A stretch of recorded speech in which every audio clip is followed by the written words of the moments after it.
Andy, I'm not calling you old, but what was it like growing up at our age, like in secondary and not just starting secondary school? I loved school, you know. I went to a school called St Wilfrid's in Bootle. It's not actually there anymore, but I loved my childhood. And we asked you if you liked going to school. Did you used to cause trouble in school, or were you like a good kid in school? I was kind of like, I was never dead naughty. Like, I was more cheeky. Do you know what I mean? I was never probably talk too much in class. Liked having a laugh. What was the first thing that you thought when you woke up and you only had one leg? So I didn't actually lose the leg at the time. My leg was just really badly damaged from the bomb blast. So about 18 months later, I decided to have it amputated for a better quality of life. So I kind of knew I was going into the operation to have the leg amputated. Welcome to our KidsKast podcast. We're here with Andy. Nice to meet you all. You all right? Yeah. Right, before we ask questions, do you want to introduce yourself a bit more? So my name's Andy Grant. I'm 34. I'm from Bootle. I am a former Royal Marine Commando. I served in Iraq and Afghanistan. I was blown up when I was in Afghanistan, which resulted in me losing my leg. Since then, I've learned to walk, learned to run, and became the fastest amputee in the world, over 10,000 metres. And now my job is a motivational speaker. I go around doing talks in schools and businesses. Been lucky enough to go all around the world trying to inspire people sharing my story. And I've also got the Legged podcast. We're in the studio now doing it, doing your podcast from here. And yeah, that's a little bit about me. Okay, so we're going to ask you a few questions, but first we need to know, what football team do you support? I'm a massive Liverpool fan. Massive. I've just got one question sitting at the back of my head. Is there anything that stuck with you from Iraq or Afghanistan for is there anything that'll stick with you for the rest of your life? Loads of things really. I think my time in Iraq was really, really chilled out. It was never any real I was never in any real danger. It was all more about the kind of hearts and minds and trying to make Iraq a better place and give people more opportunities and just try and just trying to help people really. Whereas Afghanistan was much more of a war zone, you know, trying to kind of get the enemy up, if you like. So from Iraq, some of the kind of take homes were just feel really grateful. You know, we don't realise, especially in Liverpool, you know, how lucky we've got it. You know, we go to I went to a school and had opportunities and had friends and come home every night and had a roof over my head. And when you're in Iraq and you realise that there's kids in Iraq who just by being born in Iraq, they've got none of that opportunity. You know, they'd love to go to school, they'd love to learn, but because of where they're born, they just don't get that opportunity. So I think my experiences in Iraq taught me to be really grateful, to just appreciate just what we've got. And some of my experience in Afghanistan, it was very dangerous out there. I eventually got blown up. I had a friend who was killed out there. Well, a few friends, but one quite close friend. And that made me just appreciate life. You know, it's life can be really hard. So it's just kind of give me a fire in my belly really to try and make the most of life, try and live life to the fullest, try and be a nice person, and, always give 100%. And yeah, never take anything for granted because it can be taken away, really quickly. Yeah. Andy, I'm not calling you old, but what was it like growing up at our age, like in secondary and not just starting secondary school? I loved school, I went to a school called St Wilfrid's in Bootle. It's not actually there anymore, but I loved my childhood. One thing that I feel sorry for kind of kids now, like you guys, is just like phones are about now. I don't know, it's like impossible to not be on your phone. I'm on my phone all day. But when I was a kid, I used to always just play footy with my mates. I was always in the park playing football. There's a big gang of girls, big gang of lads, just always hanging around together on the streets. And there was never, no one was on your phone all the time. No one was taking selfies or making like TikTok dances. It was just all being together, just, talking and having a laugh. And I absolutely loved kind of my childhood. Whereas again, nowadays, it's just everything's social media, everything's photos and getting videoed. And so thankfully for me, that really wasn't out properly then. Again, we've got a massive problem as well at the moment in the city with knife crime and gun crime. I think for me, when I was growing up, it was kind of, you had a fight if you had a problem with someone, and then it was left there, and then, there was no kind of repercussions. It was, you had a fight and then that was it. I think nowadays people are too willing to kind of carry weapons and, try and sort things another way, and that was something that wasn't about when I was a kid, which I'm very grateful for. But again, I loved going to school, loved being with my mates all the time. Probably could have worked a little bit harder in school, but I loved growing up. Just always playing footy, being with my mates, having a laugh. They're the kind of memories I've got. When did you know what you wanted to do with your future? I didn't really. That's one thing. I think it's really tough for kids to kind of, when you're getting pressured in school, or maybe your mums and dads or grandparents to say, what you want to do when you're older. I still don't know what I want to do when I'm older, and you know what I mean. Every day is different, and I've still got loads of hopes and dreams and passions to do other things. So I don't think young people need to know what you just want to do when you're older. At the ages of 14, 15, 16, I again didn't know what I wanted to do. I was doing my GCSEs, and I was clever enough to go to sixth form to do A levels. So I just thought I'd go to sixth form, do my A levels, and just kind of hopefully over the next few years I'll fall into something I like. I'd done a year of English and history at A level, but realised pretty quickly that it wasn't really for me. It was too much of a step up. I was struggling, and I knew I needed a different type of challenge. And then it was round about then I saw an advert for the Royal Marines, and it said 99.99% need not apply. And being like the kind of cocky 17-year-old that I was, I thought, you know what, I can be that 0.01%. And then I went on a Meet the Marines day at kind of 16, 17, and just fell in love with the idea of being a Marine. And then that's when I really kind of thought, yeah, I'll give this a go. But going through school, didn't have a clue what I wanted to do. I mean, I would have loved to have been a footballer, as probably most kids would, but obviously wasn't good enough for that. And then it was only when 17 I joined the Marines, I thought, yeah, I'm really enjoying this. What do your mum and dad think about joining the Marines at that time? Well, my mum passed away when I was a kid. She died when I was 12. So I don't think she probably would have let me join the Marines if she was still alive. But my dad was a fireman, so he's always had quite a interesting job. It wasn't like a normal 9 to 5. He was always coming home with stories of rescuing people and running into burning buildings. So that in a way probably inspired me a little bit to do something a little bit different. And although it was obviously my dad, he knew it was a dangerous job joining the Marines. He knew it would be a great career for me as well. Like I say, and it turned out to be that. I've got friends all over the world now. I've been to countries I never would have visited if it wasn't for the Marines, and just had amazing life experiences. So although he was probably a little bit nervous when I went to the likes of Iraq and Afghanistan, I think he was just proud more than anything that I obviously went on and done something with my life. Back to when we asked you if you liked going to school, did you used to cause trouble in school, or were you a good kid in school? I was kind of I was never dead naughty. I was more cheeky. Do you know what I mean? I was never probably talk too much in class, liked having a laugh. Probably, So here's a stupid example. So when I say I was naughty, it was more just disruptive. So I remember the teacher said she was trying to explain something to the teacher, and she went, "It's easy as 2, 4, 6, 8." And then I went, "Who do we appreciate?" Stupid stuff like that. Sounds like you. Everyone would start laughing, and then I'd get kicked out the class, and then she'd shout, and I'd be like, "What?" So I was that kind of, not so much class clown, but a bit.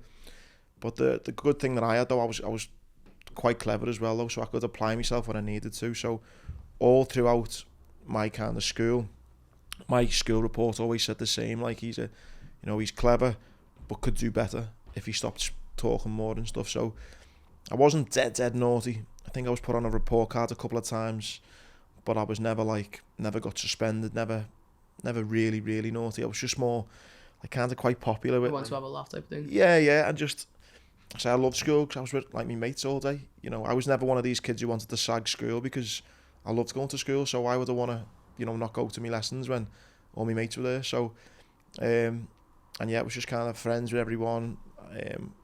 Quite a popular lad in school, and just liked having a laugh. So I probably spoke too much at times. Probably could have done better with my grades, but I wasn't dead naughty, no. Yeah, and again, going back to when you were saying, that your mum and dad when you were 12 as well. Obviously, that'll be a big change because you've been with your mum pretty much all your life, haven't you? In what way did that affect you? That's the worst. That's the hardest thing I've had to go through. That and losing my mum. But what I do remember though in school was they went through I went through a phase when my mum was sick, and then after she died, and the teacher started giving me like a bit of, if I was naughty, normally they'd maybe like put me on detention or whatever, but they were kind of letting me off with a little bit of stuff because they were thinking he's going through a hard time, he's only acting out or he's only being naughty because he's upset or whatever.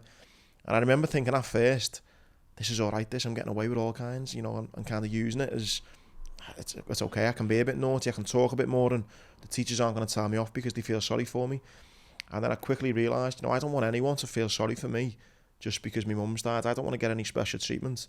Like, I want you to judge me for being me.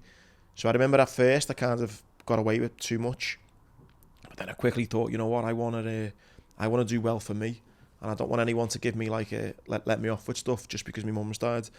So obviously life changed a lot for me, and I had to grow up quite quick. And I think losing my mum at a young age, as hard as it was, it made me into a stronger person. Having to go through my childhood without my mum, and it made me more determined to do something with my life, so that hopefully she'd be looking down and be proud. But also, my dad, done a decent job of bringing me up, and proved to myself as well that I could, go on and do things. So as tough as it was and as hard as it was, I think it made me more determined in the long run. Do you have any brothers or sisters that you like often speak to? Or? Yeah, I've got 2 younger sisters. They were like 3 and 5 when my mum died. So they are now, they're like, 26 and 28, I think. It's still dead close now, so me, my dad, my sister's really close. And again, that's another kind of positive that come from my mum passing away. We kind of got really, really close, which is good.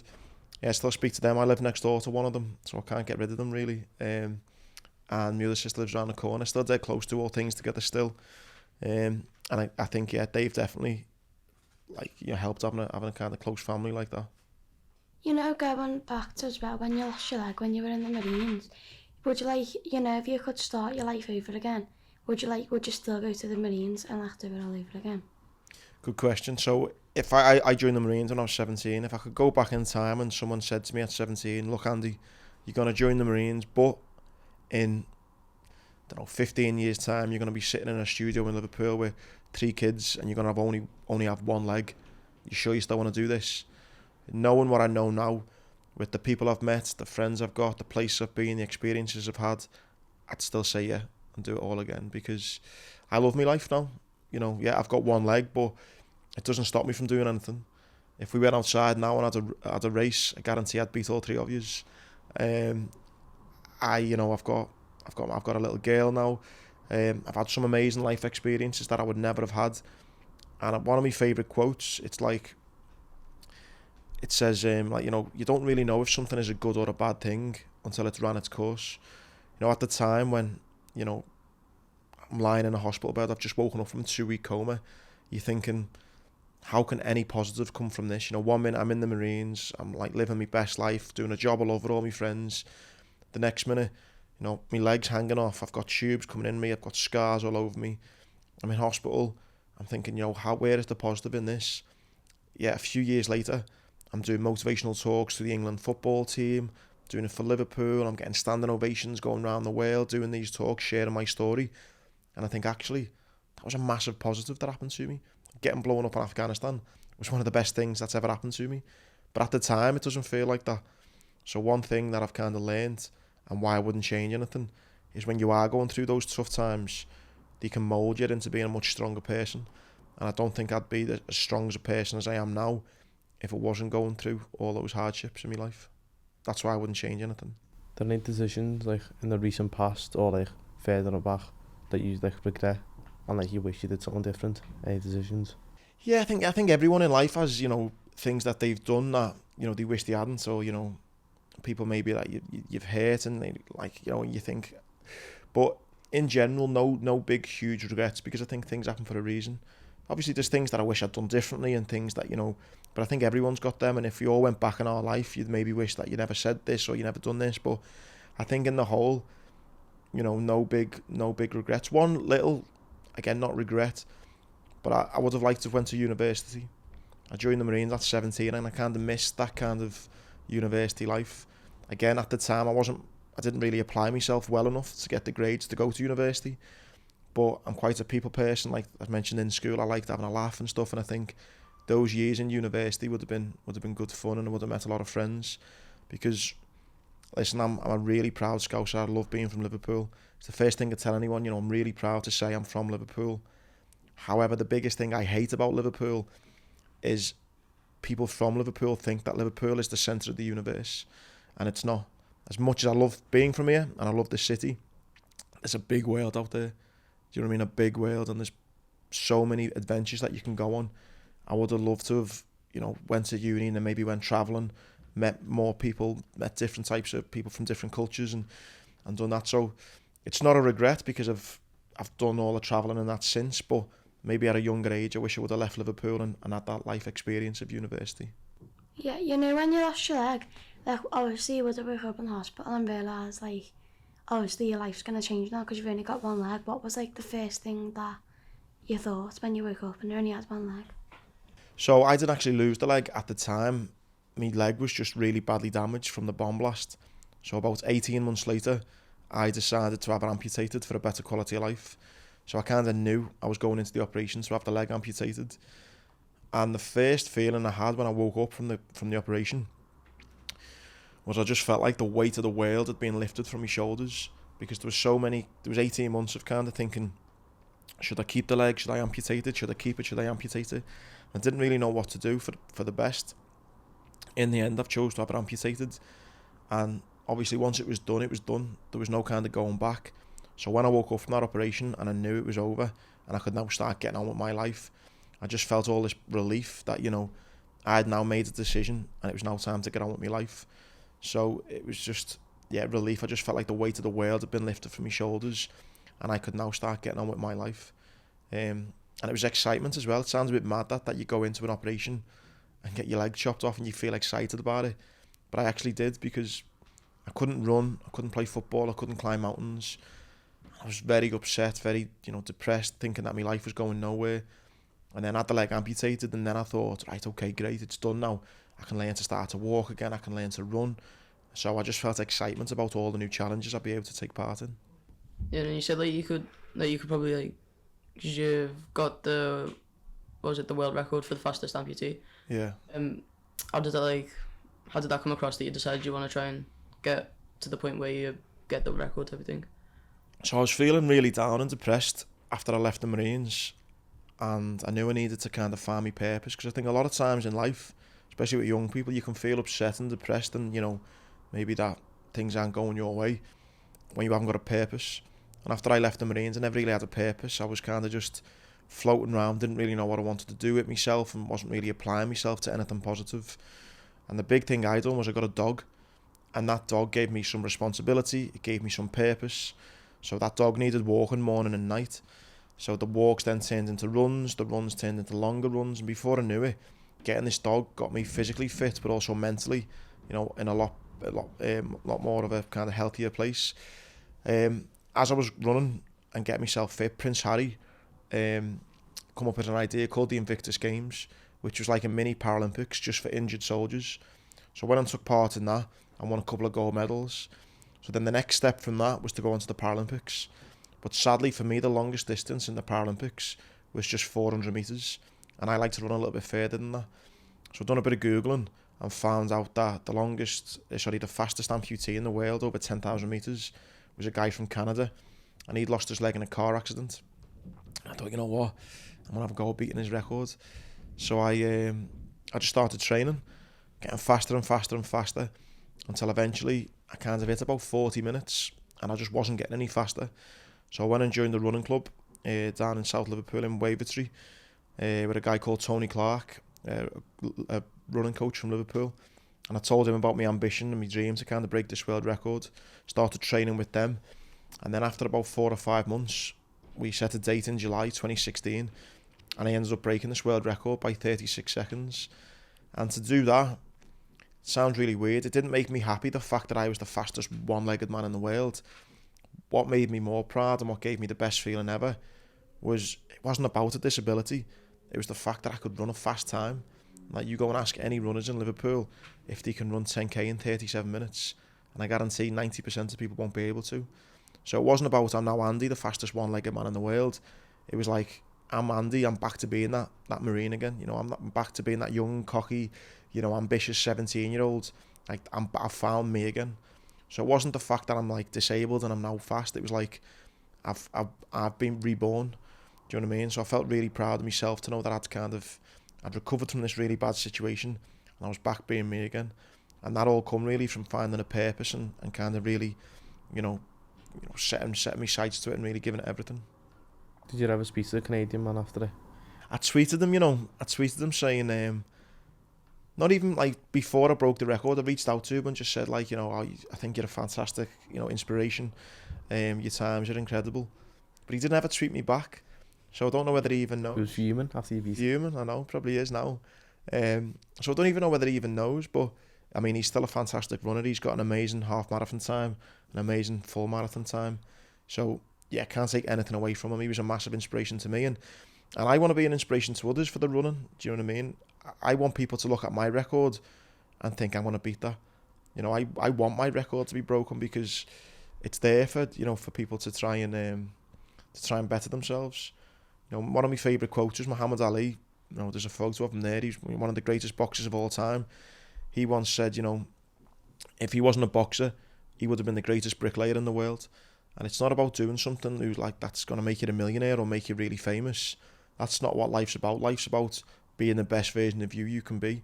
So whether you are a professional boxer and #1 in the world, or whether you are the best bricklayer in the world, that's where the satisfaction and happiness comes from, being the best version of you can be.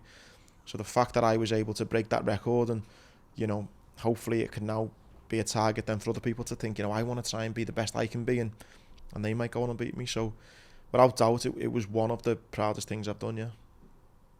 Is there anything like you look back on from like when you were in the Marines and like think that you wouldn't do it? Like go back and not do it?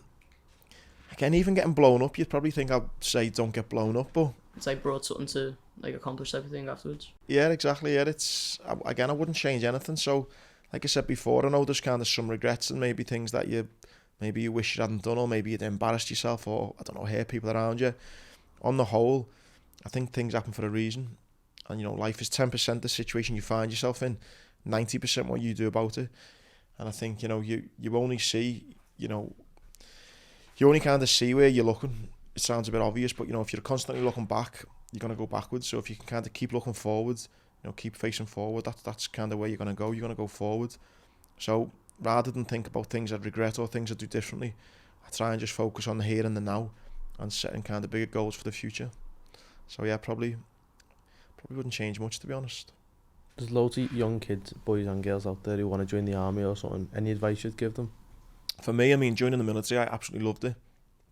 I'd recommend anyone to join. I would actually, if I was the Prime Minister, I would make national service a thing. I think everyone at the age of maybe 16, 17 should go and do 2 years national service, because I think the discipline it brought to me, the work ethic, the attitude, determination, respect for people, holding yourself to high standards, all of those things which I think society is lacking, I learned from the Marines. So I think any young person thinking about it, go and do it, go and find out more information. It's not just the Marines, you've got the Navy, the RAF, the Army. And also, like I touched on before, I love saying I'm from Liverpool. It's the best place in the world, I love it. But I love leaving as well. And by being in the military, you get to travel a lot. I've been skiing in Colorado, in New Zealand, in Italy, Switzerland, France, Austria, all thanks to the military. I've been to Las Vegas with the military, I've been surfing in California, I've jumped out of planes, I've been whitewater rafting in Switzerland, I've done all these amazing things because of the military.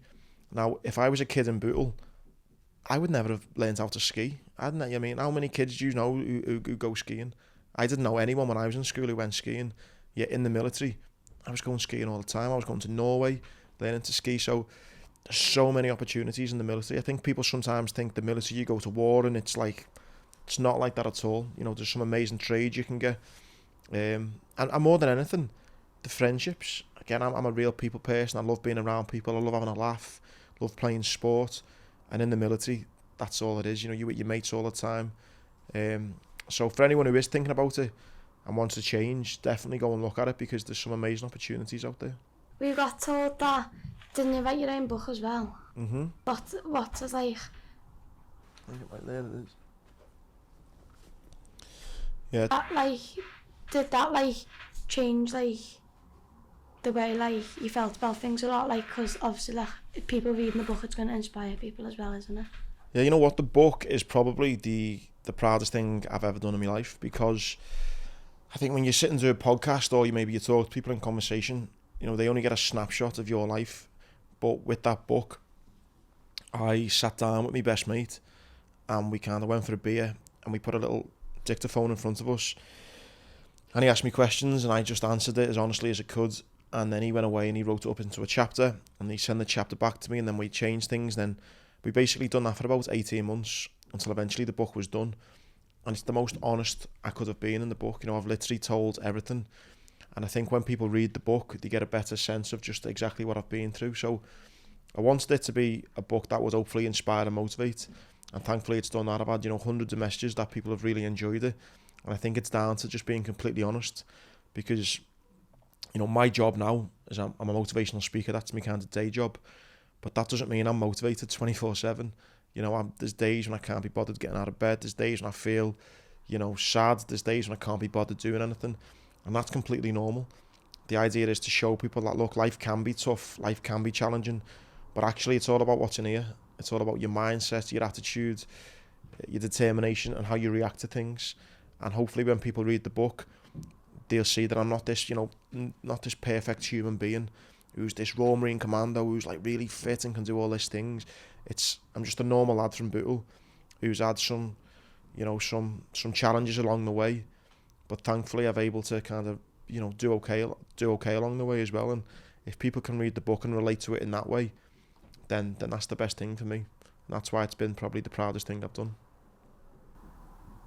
So you were saying before in school you were kind of like always like to talk about and that. When you hit the military straight away and there was all this sudden discipline at you, how did it feel, the change?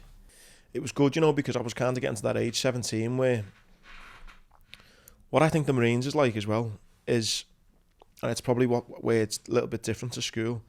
You know, in school, you go to school and it's a bit like, you know, teachers might shout at you to do your work and then you don't do it, so they'll maybe shout again at you and then you don't do it again and they keep shouting and they keep on punishing you until hopefully you'll start doing the work.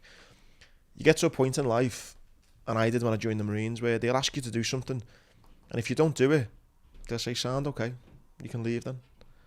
And it's only then, I think, when you kind of grow up and you realise, actually, I should probably do this. Because what I think young people don't realise now is the teachers are there to do a job, you know, and it's their job to get you to kind of do the work. Now, if you don't do the work, they still get paid. You know, they still get on with their life. There'll be new kids next year and they still get paid. So it doesn't really affect them in that way, but it affects you guys. So the thing I learned when I joined the Marines is like, you've got to kind of take some ownership, because it gets to a point when in school people will pressure you and say, look, you're on detention if you don't do this work, and you think, oh, I have to do it. When I joined the Marines and they were like, right, do 20 press-ups. If I said no, they would have went, okay, go on, see you later, you can leave. And then I would have left the Marines, and what do I do then? I've got no job, nothing, like, I don't get paid. Whereas they still get paid, they're still in the Marines. So I think when people think of the military and the discipline, they think it's all this shouting, screaming. A lot of the time it's like, look, these are the standards. If you want to work hard and meet those standards, then great, you can be a Marine. However, if you don't, see you later, you can go. So I kind of learned, you know, very quickly within the Marines that it's down to you to take ownership of your life. If you don't want to do something, don't do it. But you're not going to get very far in life. So it's kind of, I think you must reach a point where, whether it's the teachers telling you, your mums, your dads, your grandparents, your carers, whoever it may be, I think there was just a point in my life where, and it probably was the Marines, when I kind of, that switch was there, and I thought, you know what, I should probably do this for me, not because they're shouting and screaming at me or they're telling me to do it. I need to do this because it's going to better me as well. So I think the discipline in the Marines helped, because it made me realise that this is just down to me. You know, like with like your mum dying at like obviously like a young age, yeah. Would you say like that your dad is like one of your like biggest inspirations as well? Definitely, you know, I'm really close with my dad, and I've got a little girl now, so I'll definitely look up at him and think, you know, how tough it must have been to lose his wife and to have to bring up 3 kids. I know myself how hard it is to bring up a little girl. So yeah, definitely he's someone I look to and think, you know, he's done really well to kind of, you know, me and my sisters, we've all done, you know, well, we're all happy. So for him to have brought up 3 kids, you know, he definitely is, you know, he's played a huge part in my life. But I've had loads of inspirations along the way. I'm a big believer in the company you keep, you know, your surroundings. A funny quote that I like to say that, you know, if you want to be a millionaire, the first thing you need to do is go and hang around with a load of millionaires, because you start picking up on the books that they read, on the podcast that they listen to, on their daily rituals, their daily routines. Then if you start doing similar things to them, before long you'll find yourself becoming a millionaire. But it kind of goes both ways as well, because if you hang around with 9 idiots, it won't be so long before you become the 10th. So you are a massive, you know, you are your surroundings. So you should always be very mindful on the people you're surrounding yourself by. So when I was going through my rehabilitation after being injured, I was surrounded by loads of other soldiers who were amputees, who were just massive inspirations for me. So it was quite easy for me to kind of go on and hopefully be an inspiration myself, because I was surrounded by loads of inspirations, and there was lads who had both legs blown off, there was lads who were blind, lads who had lost an arm, and they were cracking on with life, they were doing amazing things, and I thought, well, if they're doing all that, then why can't I? So I'm a massive believer in, you know, just surround yourself with good people. Again, we've got a massive problem in this city with, you know, with gun crime, with knife crime. If you hang around with 9 lads or 9 girls who are carrying a knife and you're not, it won't be too long until you start carrying one as well. So rather than putting yourself in that situation, you just don't hang around with them no more.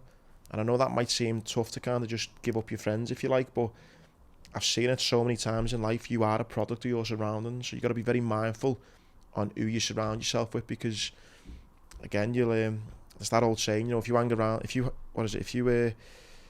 stand around long enough in the barbers, sooner or later you're going to get a haircut, and that's what life's like. You know, you've got to be very mindful of who you surround yourself by. So for me, even when it comes to social media, I don't really follow anyone who's an idiot. Do you know what I mean? Like all your kind of celebs, like your Kim Kardashians of the world, you know, all the kind of the crap that's not real life. I don't really follow anyone like that.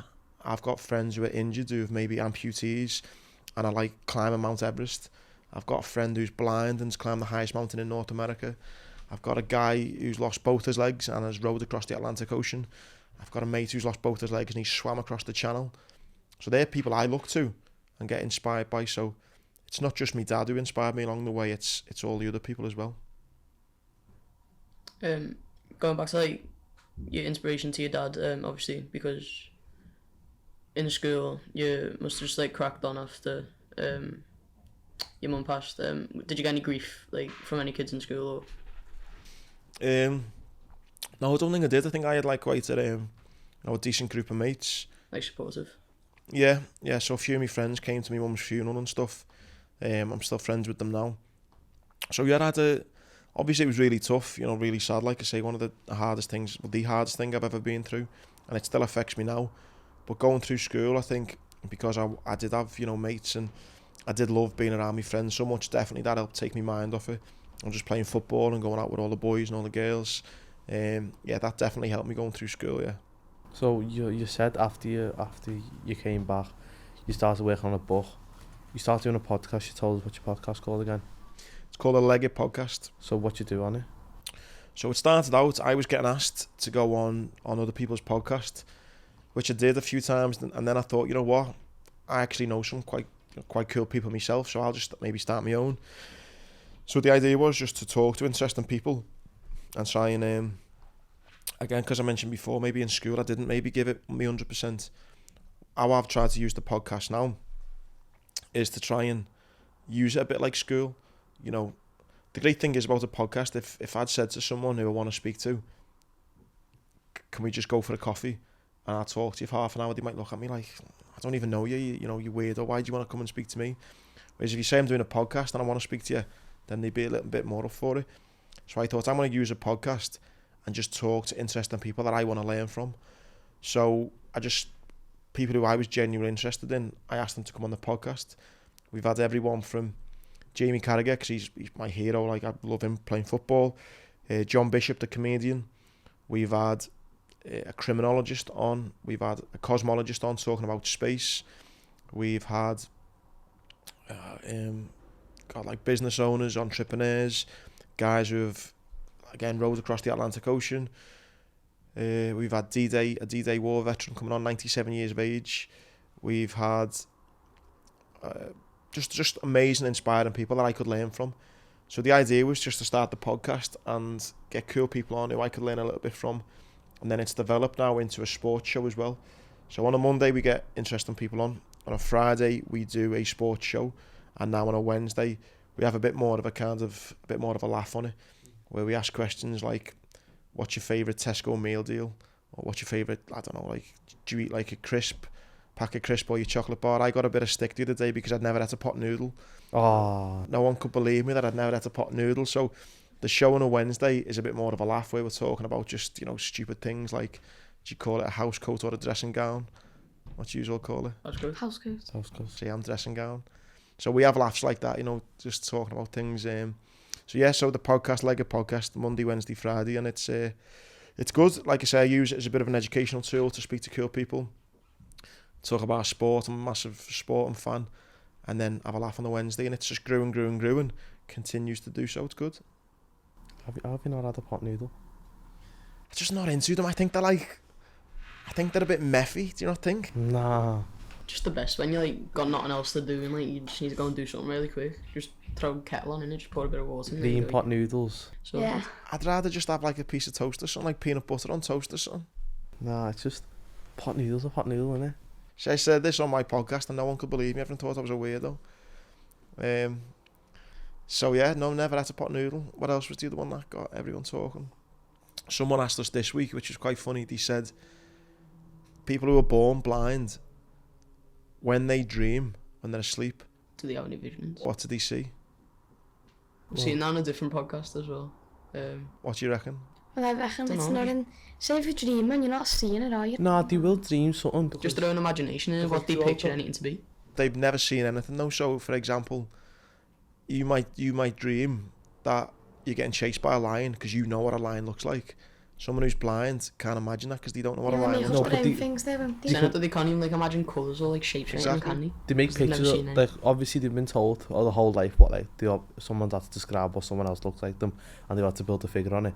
So I'm guessing they use that to go off what they've done on dreams and stuff. I'm guessing that'll probably be it. So the point is, we have just silly, interesting debates like this on the podcast, which are quite fun. Gets everyone talking. Everyone's got a different view on it as well. Just say audio or audio. Say what? Audio. Audio. Oreo, like the sweet, the Yeah, like, There we go. yeah. Oreos, yeah. It's Audio. audio. Or no, actually, no, I say Oreo. I don't know what I say. Or Oreo, I say, I think. I say audio. I just say whatever for me, don't know what I You know, if like, you could say like one thing to like people who might like be in like the same position like what you or like some of your friends were at, like after like they might get like hurt or like injured in like the Marines. If like someone was really struggling like with life and like say they like really depressed, what would be like one thing you would say to them to like keep them going? There's loads of little things I think I always sometimes remind myself as well. It's like that kind of story of you never really know if something is a good or a bad thing. And I've seen it from a podcast once, and it's like it's one of these kind of old ancient stories, and it's about a Chinese farmer, and he says the story kind of goes, and it basically backs up that point.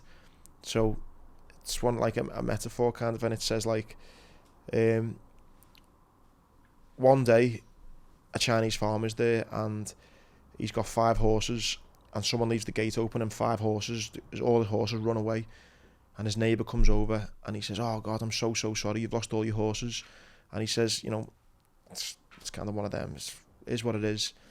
Then the next day, randomly, like 20 wild horses happen to like come into his field, and the next day the neighbour comes and says, "Wow, you're so lucky, wow." And he's like, it is what it is. Then the next day his son goes out on one of the wild horses, falls off and breaks his leg. So the neighbour's like, "Oh, you're so unlucky. Oh, you're so unlucky." Here's what it is. And then the next day, the country goes to war, and the military come round and taking everyone's sons, taking them to war, but they couldn't take the farmer's son because he had a broken leg. And then the neighbour says, oh, you're so lucky, your son doesn't have to go to war. And the kind of point of the story is, you don't really know if something is a good or a bad thing until it's run its course.